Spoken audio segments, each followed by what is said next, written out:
Good day and most welcome to 1331 of the series. We will continue as started in 1330 with Terry's article about fractal geometry as a bridge between realms. And then we will take a much later article by the same author, and I will try to make a decent segue, although the time span in between is quite significant.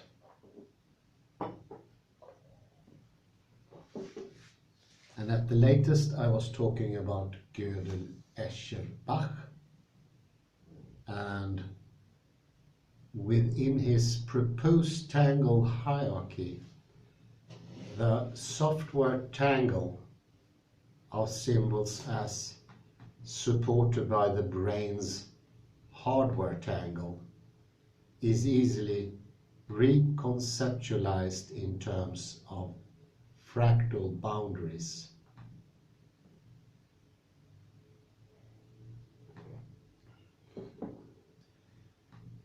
Such thinking receives empirical support from the research of Carl Anderson on the role of rapid eye movement sleep, so-called REM as an acronym, in fetal and neonatal brain development.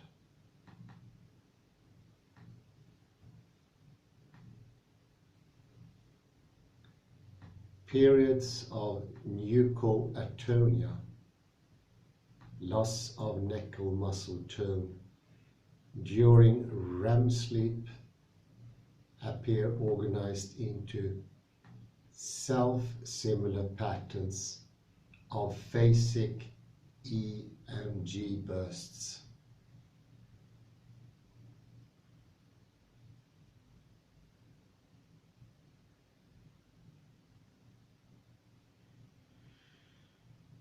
From this and related studies, Anderson theorizes that the foundations of consciousness are based on vertical convergence of 1 through F power law dynamics.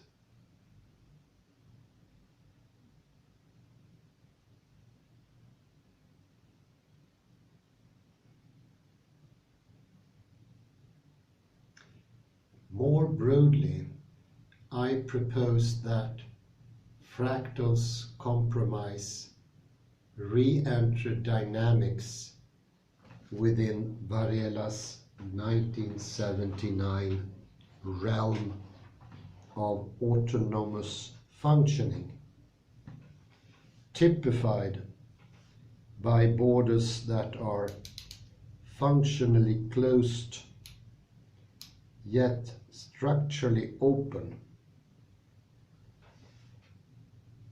whether in organic or inorganic form. Autonomous systems appear supported by inherently contradictory underpinnings.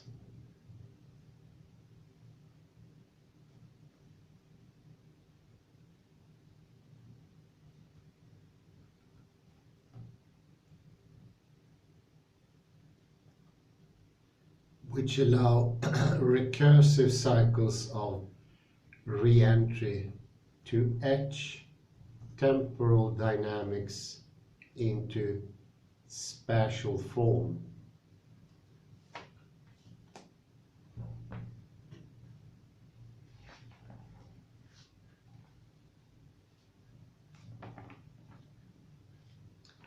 In the epigraph at the beginning of this section, Francisco Varela offers self-reference as the hinge upon which levels of serial inclusiveness intercross.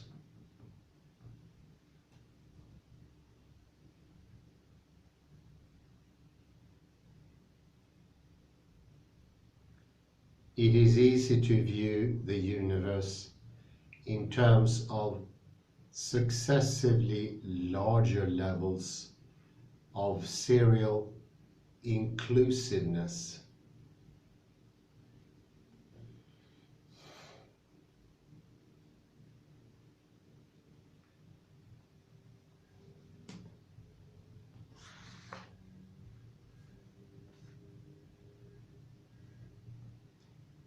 As a crude example, from a semiotic perspective, we might say that physics is embedded within chemistry.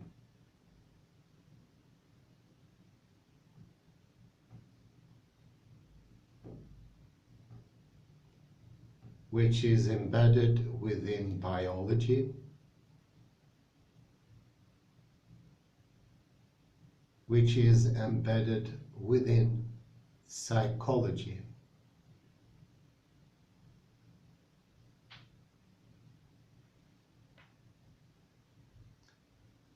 Fractal boundaries help us to conceptualize how Varela's level of serial inclusiveness connect and intercross.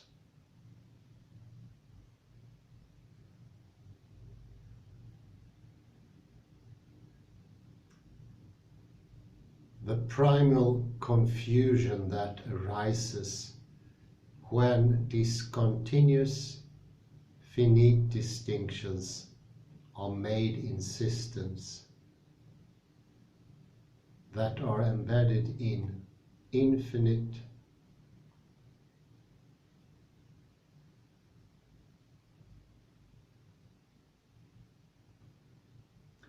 continuous dynamics suggests why paradox so often arises at the seams in nature.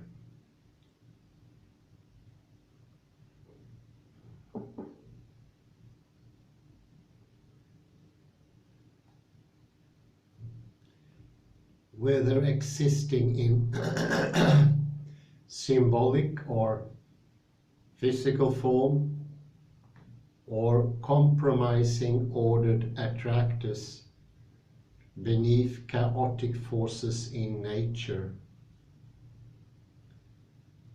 Fractals negotiate the boundary zone.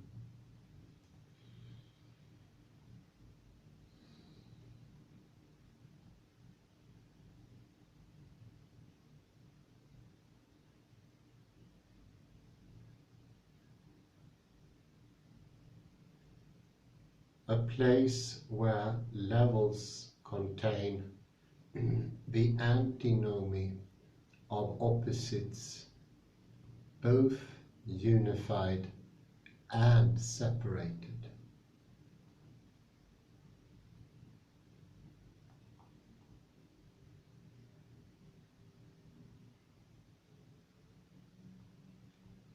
Because fractals span all scales of observation, both to divide and connect them at boundary points.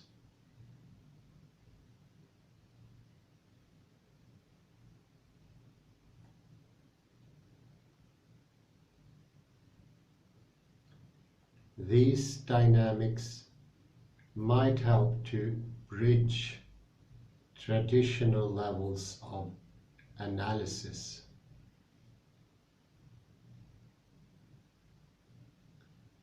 From the purely physical level of trigonines far from equilibrium thermodynamics.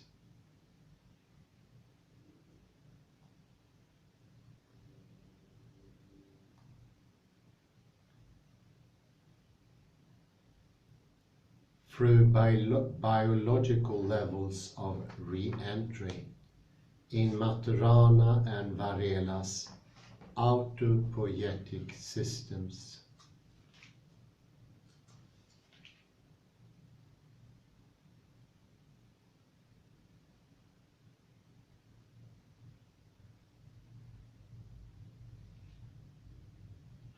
To higher order and social and cultural levels implied by Peirce's concept of historical drift and praxis.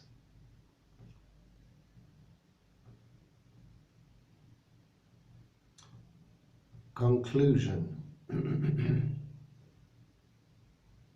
A final word about cyber semiotics. This chapter suggests fractal geometry as an important archetype of order.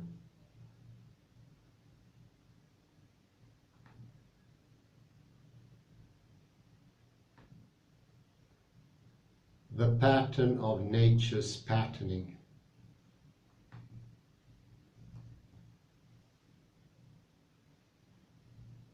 As a bridge between finite and infinite dimensions.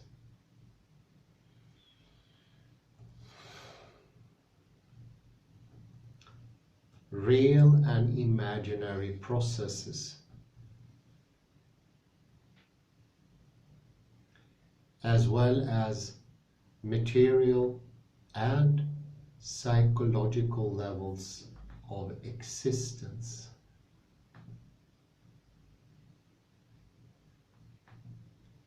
One irony is this: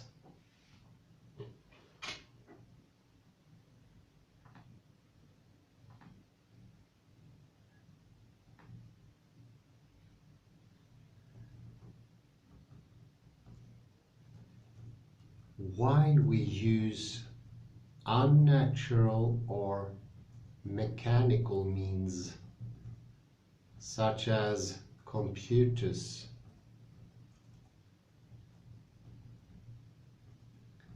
to discover and illuminate the workings of fractals,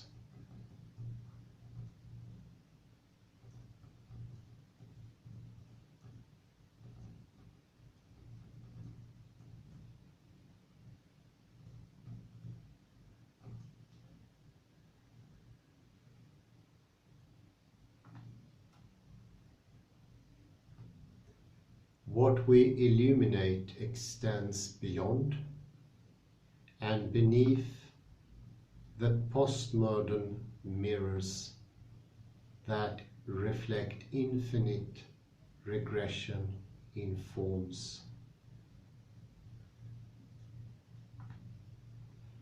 Of human production and reproduction. Ranulph Glanville rails against the cybernetic nightmare of machines controlling human beings.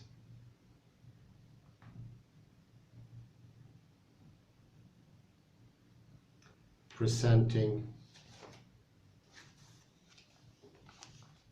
instead the second order cybernetic alternative of the controller controlled by the controllee.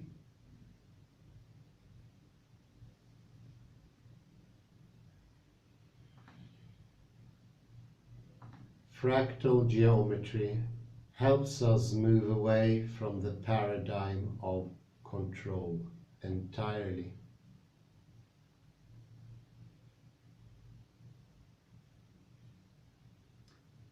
By illuminating fractals, we self-reflexively illuminate holes in nature where the observer appears in the observed during the co-creation of both.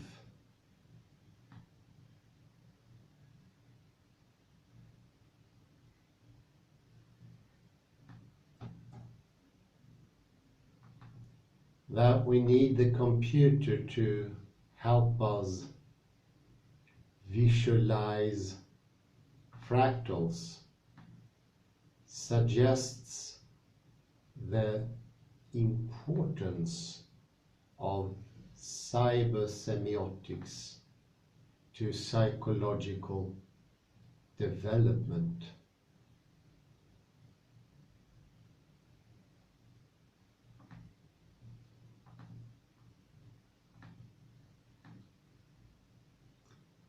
While it takes a community to raise a child,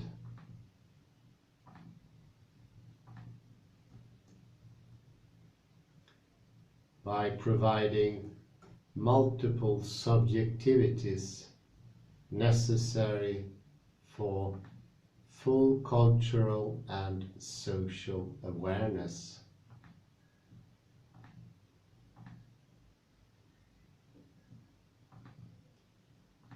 Ironically, it takes the mechanism of a computer to develop the potential for greater self-awareness and connectivity back to nature.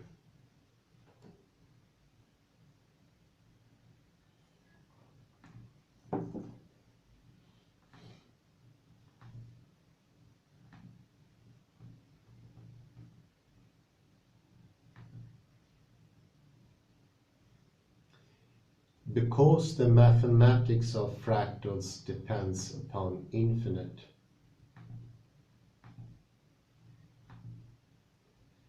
recursive iteration, humankind had but a glimpse of this geometry during the 19th century.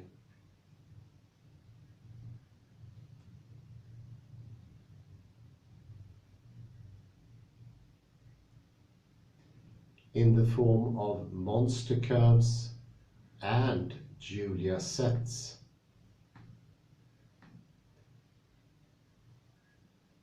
The full Mandelbrot set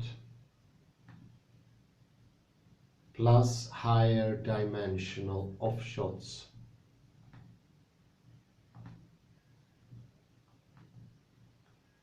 Like quaternions,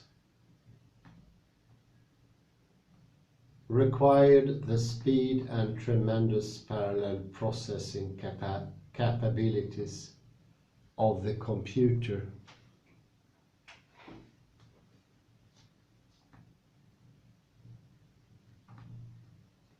Which was not possible until the end of the 20th century.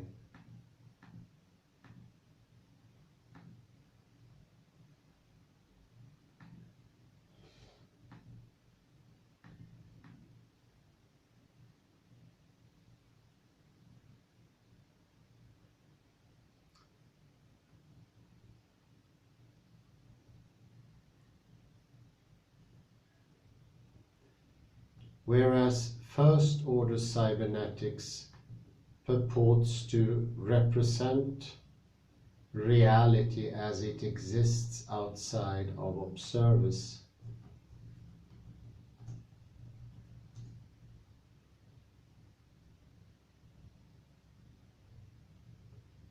second-order cybernetics twists around recursively to represent the observers themselves.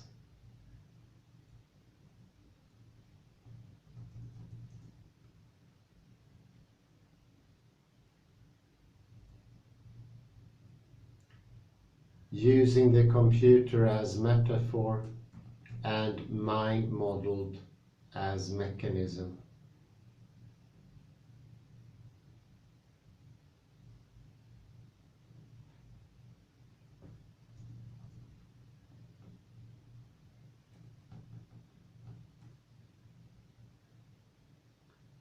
With fractal geometry, the metaphor comes full circle back to its organic basis.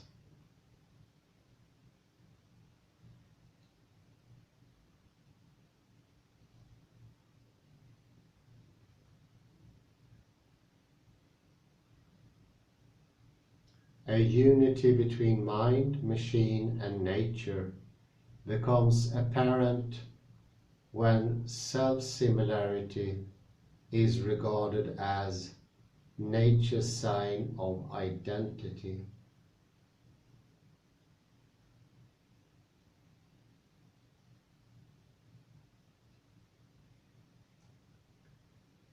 This insight dovetails with the frequent spiritual vision of all of creation as a self-reflexive expression of self into form in order to know, share, and lovingly reunite with self.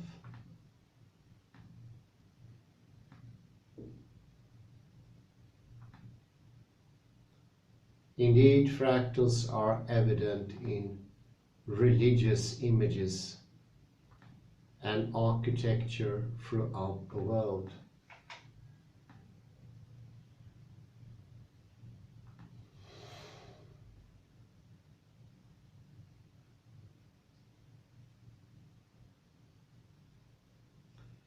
The notion of fractals unifying mind, machine, and nature also dovetails with the position of neurological positivism espoused by philosopher and psychologist Larry Vanderbilt.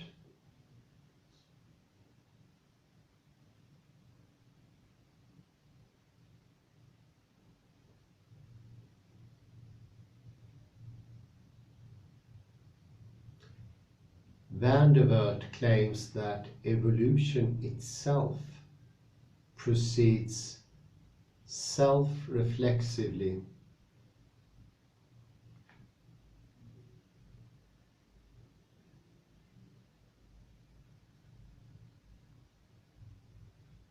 culminating in the most complex object in the known universe, the human brain.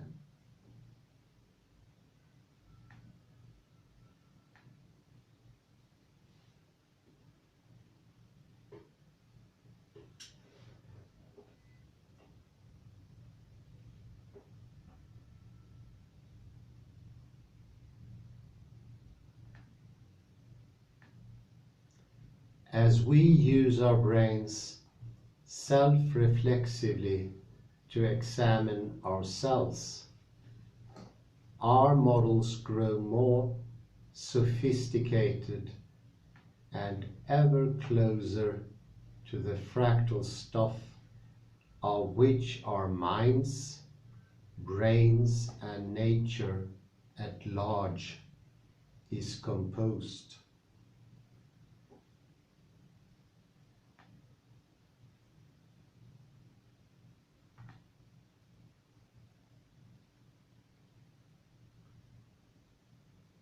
Semiotically, the ubiquitous presence of fractals and self-similar dynamics in body, mind, and nature, as revealed by modern computing,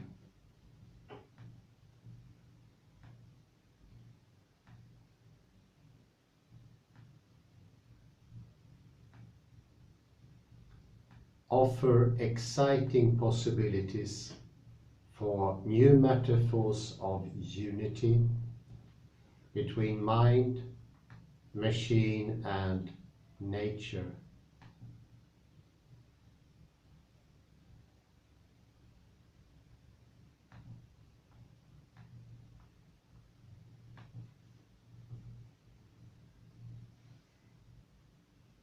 By allowing us to see deeper into the unconscious basis of our own experience,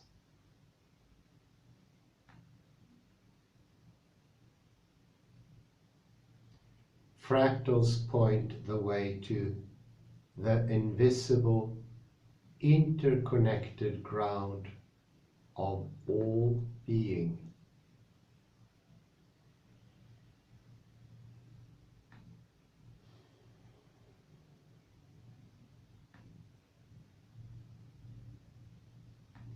Giving rise to observer and observed.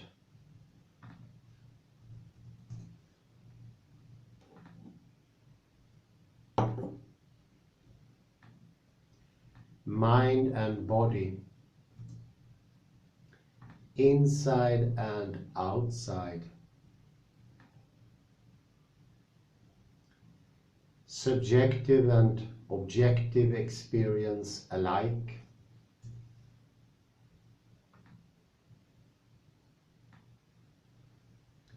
Here we glimpse the fabric of the infinite whole as it is sewn into each finite part.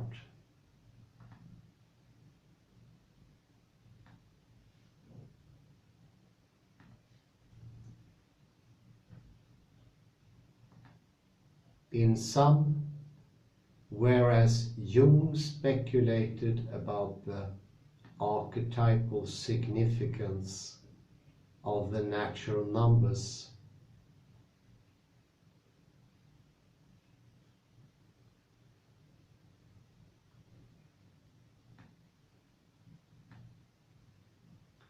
in this essay I explore number as manifested naturally in the fractal geometry of nature.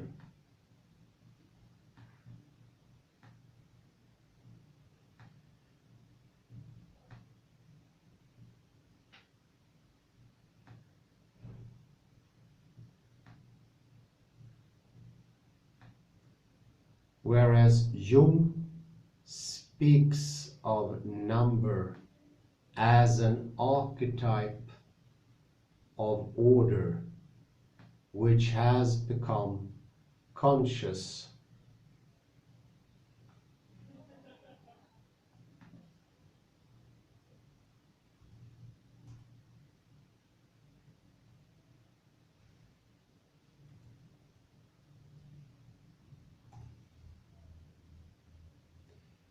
I present fractal geometry as deep order under chaos.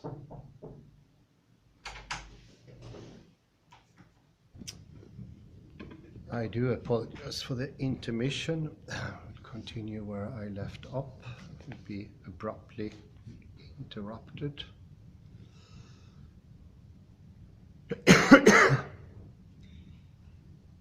Here we glimpse the fabric of the infinite whole as it is sewn into each finite part.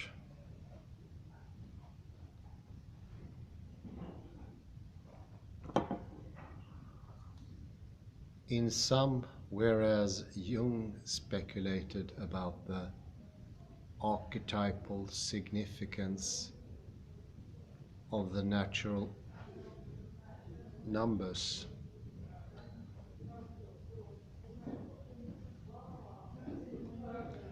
in this essay I explore number as manifested naturally in the fractal geometry of nature.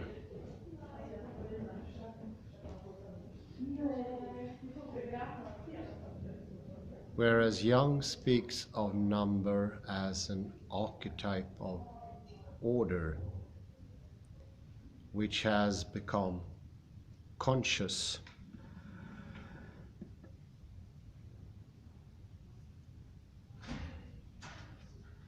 I present fractal geometry as deep order under chaos, which is yet to become conscious and impossible ever fully to do so.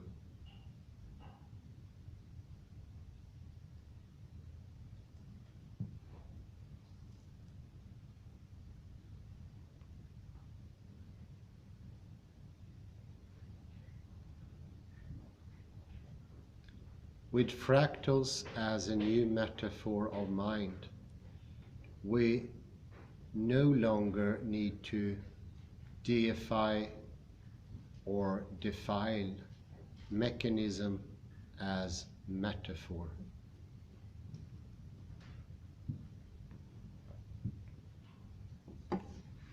Instead, we can use mechanism as a tool.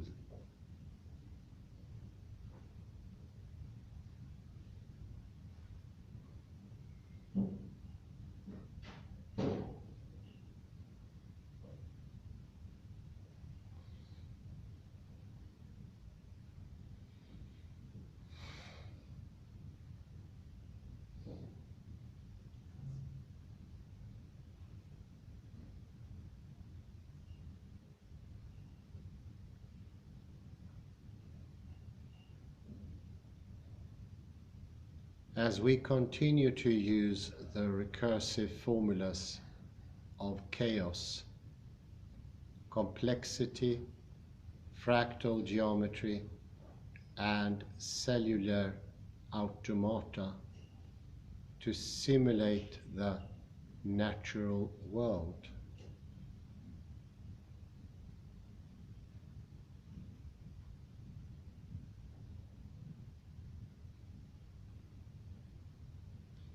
we see across multiple nested levels of serial inclusiveness how self-similar fractal dynamics recur as a meta-pattern.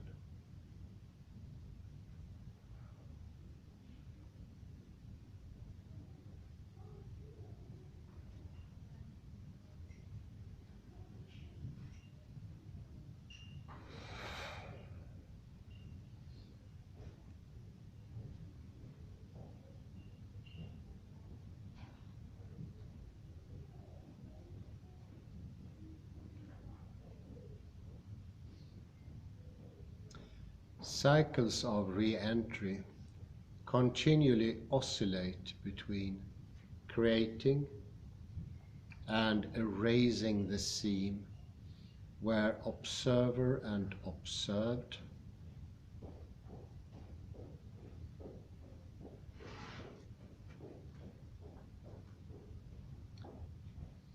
perceiver and perceived,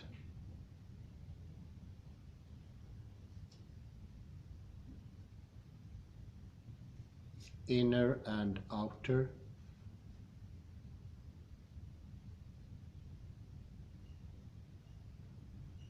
self and other, intersect and self-cross paradoxically.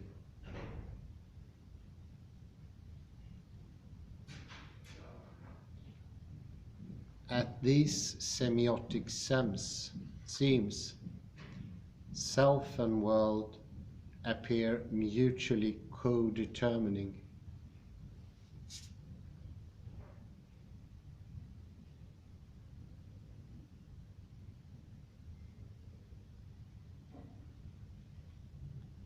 Meanwhile, fractals represent another level of abstraction in human consciousness, suggestive of the dynamic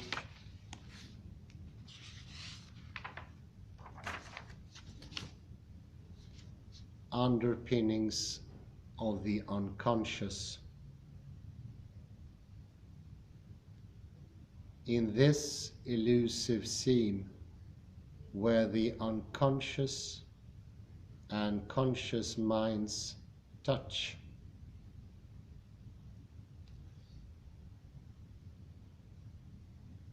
We forever seek the means by which brains cobble minds that study brains.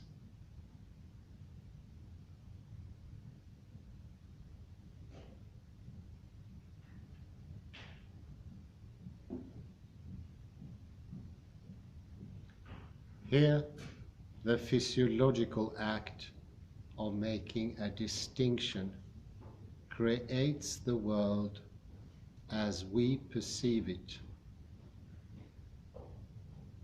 while the world brings distinction to the consciousness of the perceiver.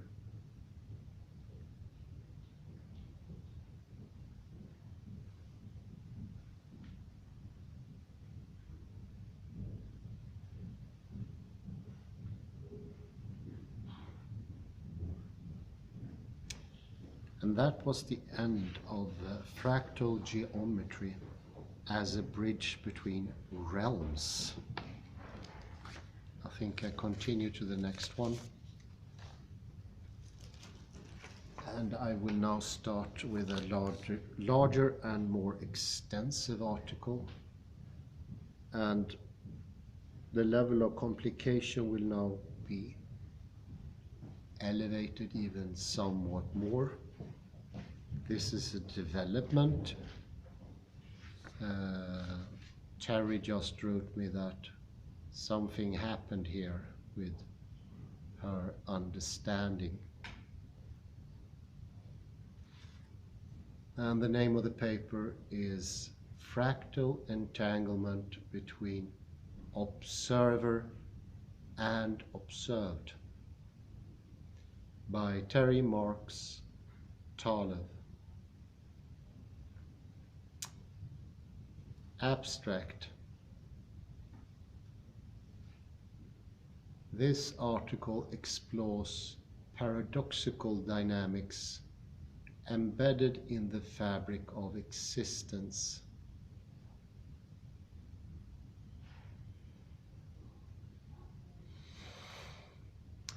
The logic of Spencer Brown, as extended by Francisco Varela,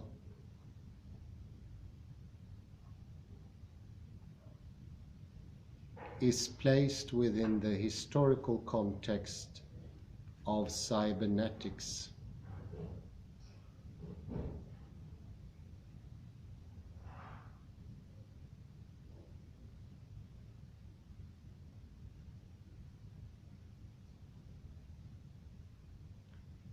Varela's concept of re-entry provides a bridge to fractal geometry through recursive iteration on the complex number plane.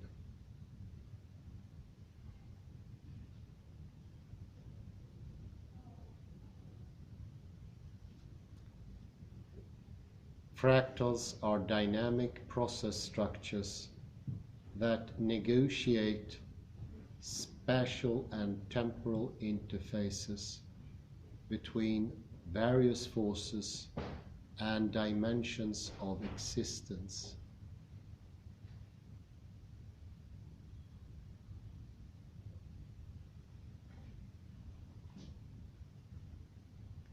This article argues that fractal re-entry dynamics provide contradictory foundations by which different levels of nature, including mind and matter, both separate and connect.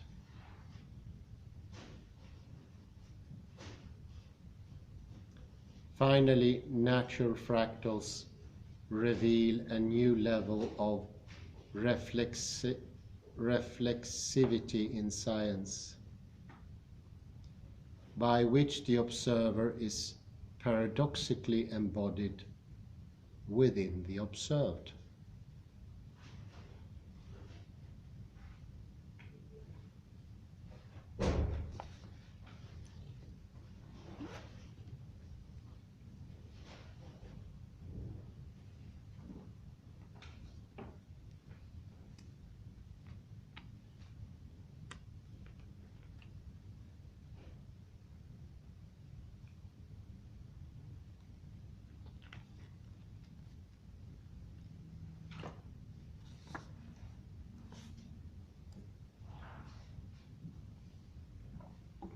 Introduction.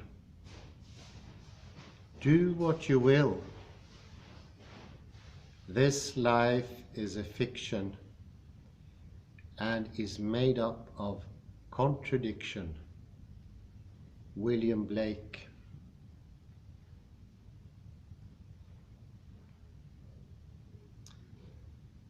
We easily take for granted the ability to distinguish between ourselves as observers and what we observe in the world.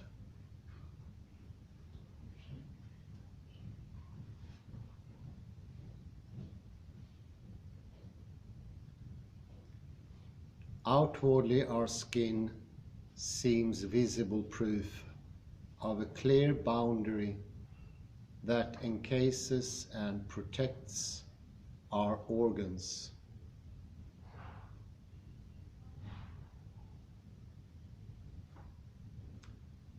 Inwardly, our sense of self, when intact, also feels like a relatively clear boundary.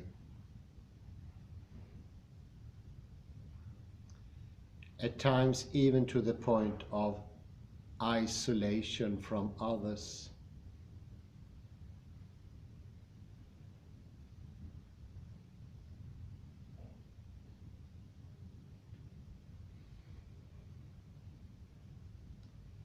Yet, whether we consider our bodies or minds, the subjective experience of close boundaries rests precisely on the opposite state of affairs.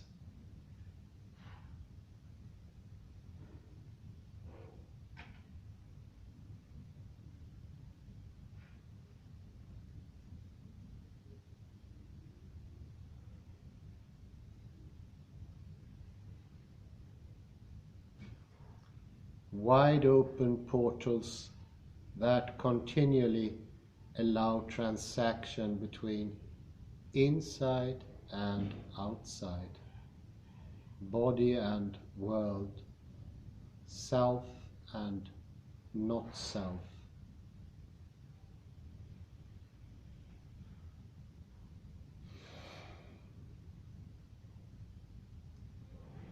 Open portals are evident in our post-human existence.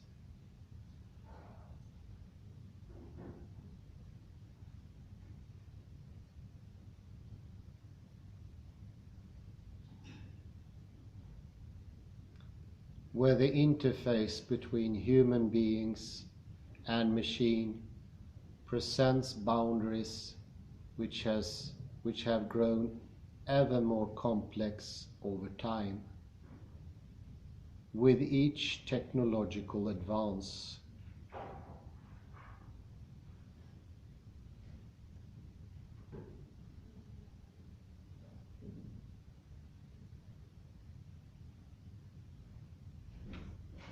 we plug our consciousness into virtual realities as we augment, even invade our bodies with the presence of machines.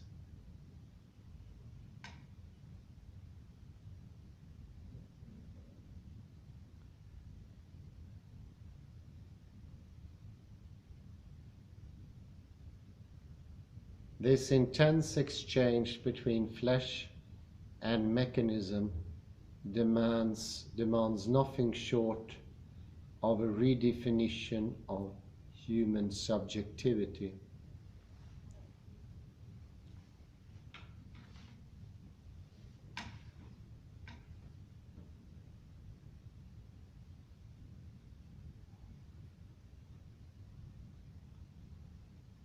Mystical poets.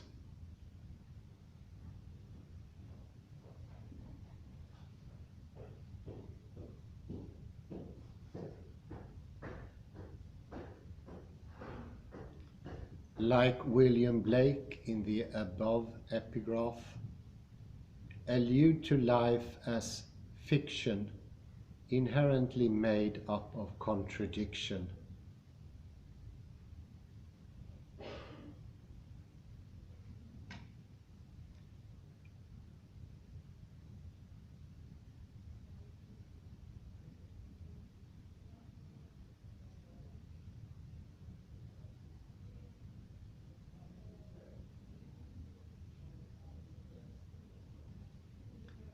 Hinduism offers the concept of Maya to describe the false perceptual veil by which we shield ourselves from an ultimately mysterious reality.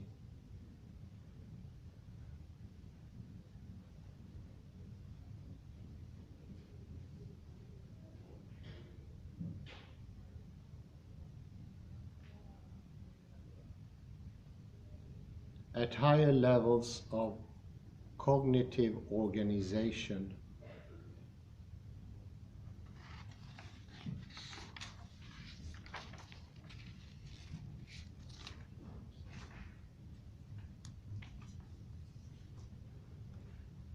psychologists study related phenomena.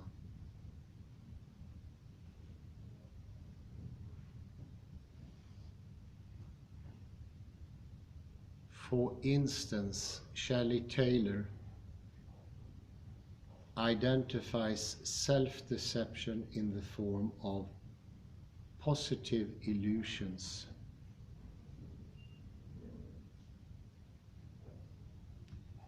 Those overly optimistic attitudes and expectations towards the future that may be entirely unrealistic.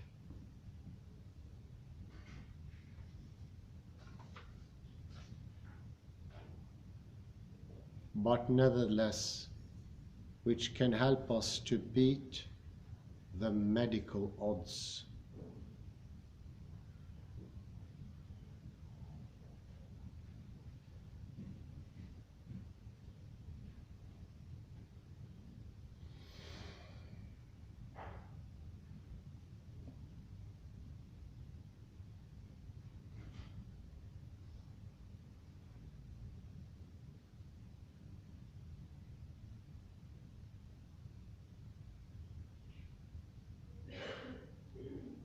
Despite the complexities of our alleged post-human existence, most of us live as if consistency, certainty, predictability, and clear boundaries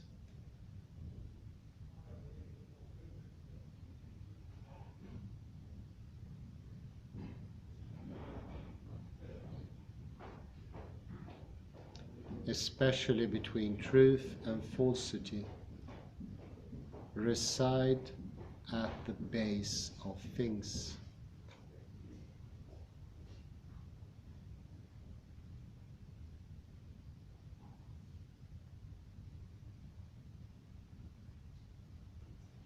From the workings of our bodies and minds to the workings of the universe at large.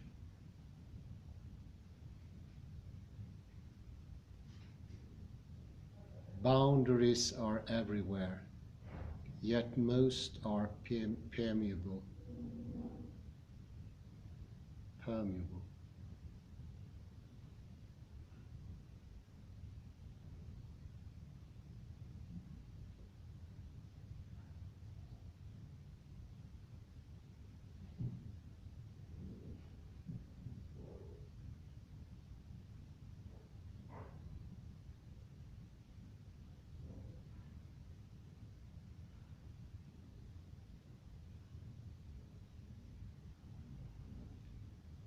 By focusing on this highly contradictory state of affairs that extends invisibly under the surface,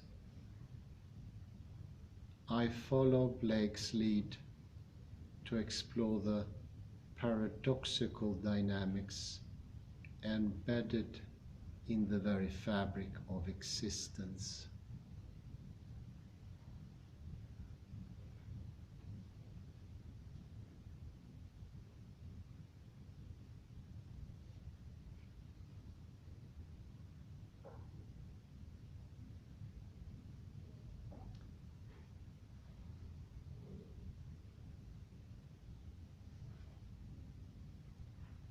This paper traces a line of semiotics and logic begun by George Spencer Brown and continued by Francisco Varela.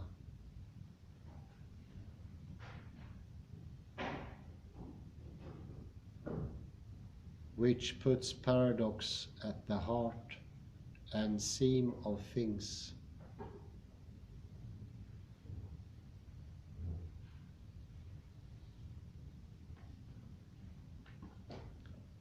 I place Varela's ideas about re-entry within the context of a branch of contemporary mathematics called fractal geometry.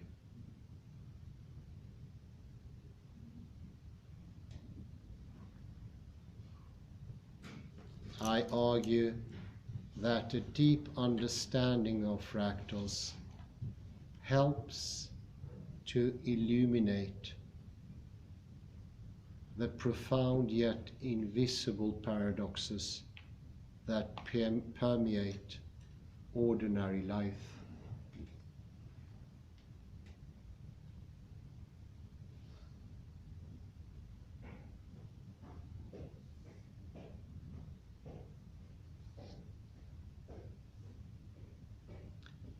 To set the stage historically,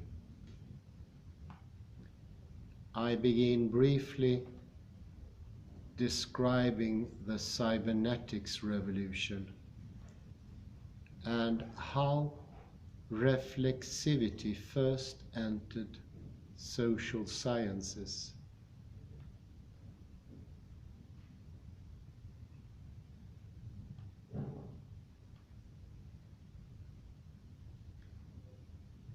The primitive logic of George Spencer Brown, plus extensions added by Francisco Varela, are fitted into this historical context.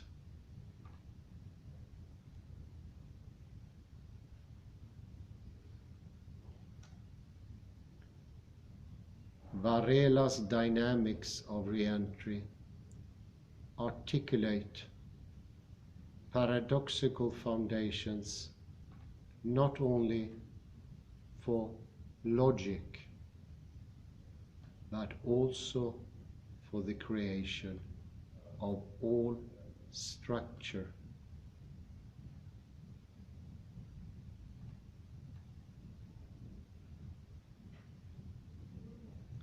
Next, I connect these logical assertions with mathematics of the complex plane.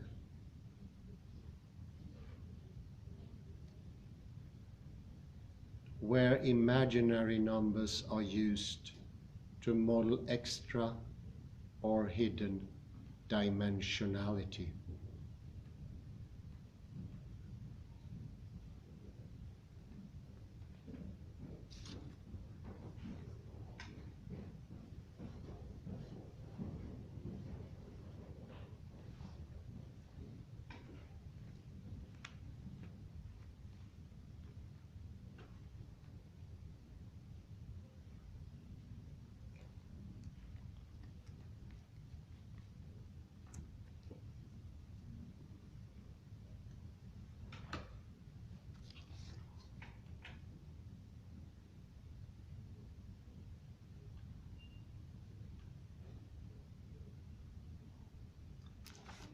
imaginary numbers provide the bridge to fractal geometry,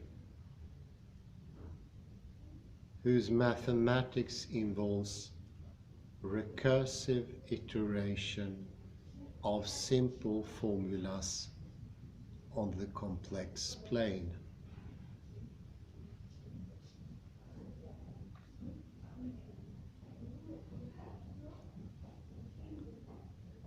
Fractals are dynamic process structures that etch time into space. How very good. Extraordinary sentence.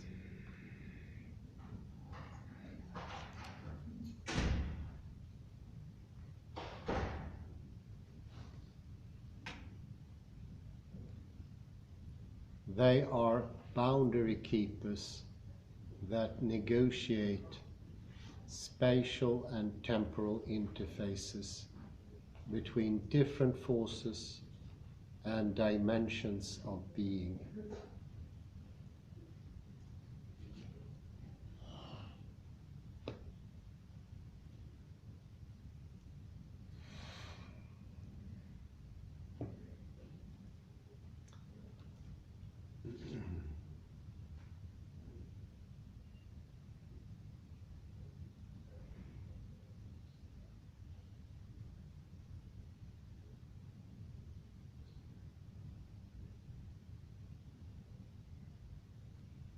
My thesis is that fractals provide the paradoxical foundation by which different levels of nature both connect and separate.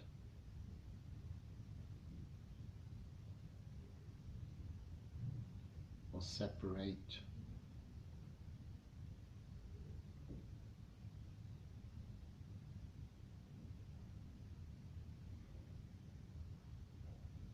Every boundary becomes a door, every border a portal.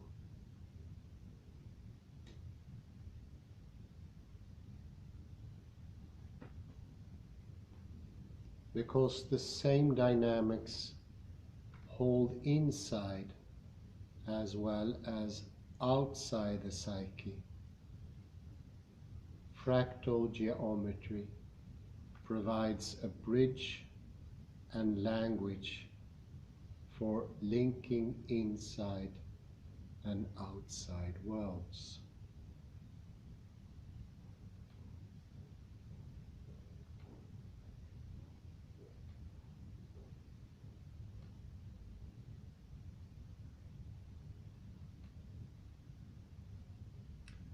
Whether they occur in nature, our bodies or minds. Fractal separatrices or boundaries reveal infinite hidden frontiers in the space between ordinary Euclidean dimensions.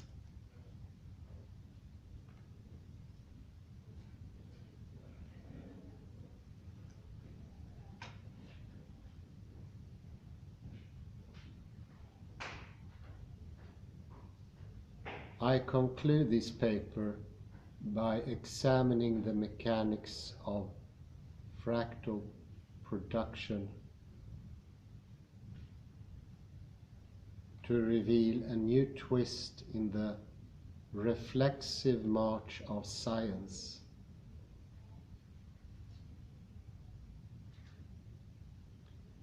In a world filled with fractals, not only is the observer detectable in the observed,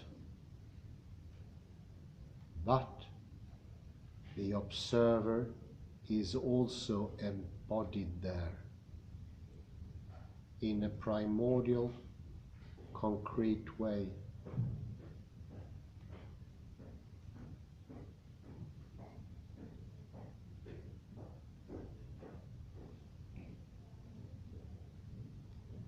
natural fractals like shorelines reveal how the embodiment of the observer in the observed paradoxically precedes the presence of conscious observers.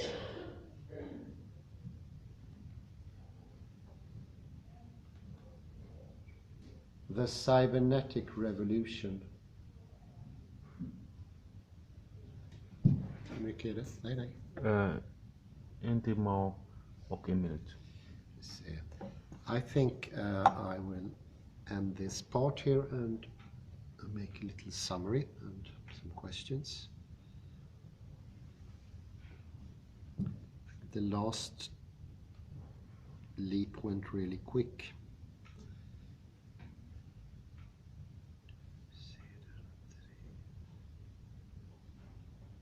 This is extremely interesting. I'm just astonished. The way of putting it becomes clear almost directly. And especially the last sentence, which is something of a necessary quote for the book, I'd say.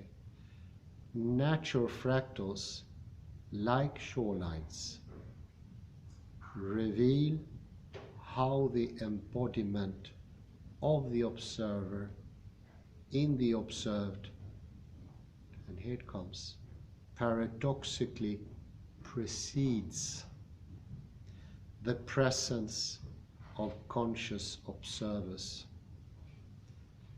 This is reality 101.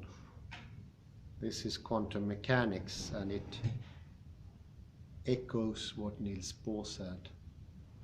We do not see an observer in the experiment. The observer was always already there. The observer is embedded in reality. And one of the things that was most helpful for me to understand the collapse of the superposition was that. Because I thought it was 100% undecided before the collapse, but it is not. Very far from. But it's working in a fractal way, not a numerical or binary 1 to 0. And in a fractal way, it changes everything. It's an opening door to the understanding of what is a collapse of a superposition. It could be, and this in parenthesis, I'm not sure, could be that any understanding of the collapse of the superposition is impossible without fractals. Something I think Terry is hinting to. I am not sure, however. Some questions? So speaking of coastlines.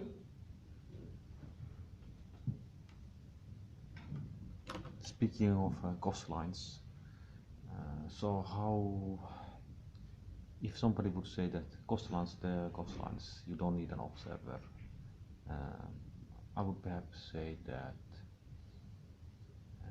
the coastlines to exist, quantum physically, you need to measure them. Or how would you say? Yes. Is that what I No, mean? no, what you said. Ah, okay, it's correct. Okay. It's absolutely correct. So. That's it. Okay. Thank you. That's all. Very good, Kalle. Thank you very much. I think you intuitively have understood already, and this is just elegant.